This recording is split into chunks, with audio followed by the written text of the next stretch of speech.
Yeah, well, I think there are two things going on there in terms of our intuitive economics, what we think of as fair and unfair. And there certainly is a perception that there are people who are gaming the system and getting ill-gotten gains. But in addition to that, there's also an intuition that people who cause physical stuff to come into existence are adding to welfare, and people who are just manipulating symbols and information are not. That farmers are legitimate and praiseworthy, and silversmiths and miners, but not retailers or people who charge interest.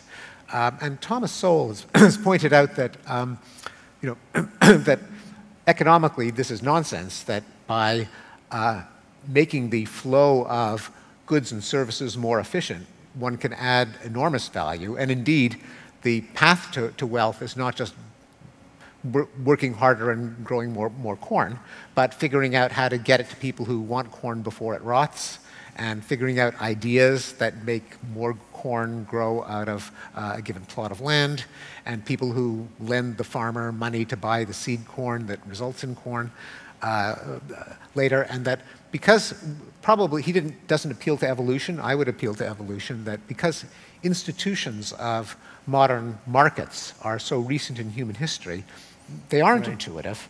And it is, you see as a recurring pattern through history that moneylenders are reviled, Jews being the most obvious example, and middlemen, merchants, retailers are reviled, Jews and Asians and other middlemen minorities, Caribbean immigrants to the United States, Indians in Africa, overseas Chinese in Southeast Asia.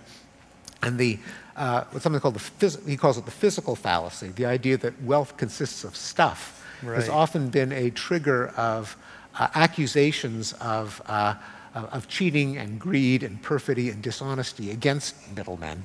Now, this isn't to say that all middlemen are honest, and there certainly has been chicanery on Wall Street. But I think there are these two phenomena that go into that intuition.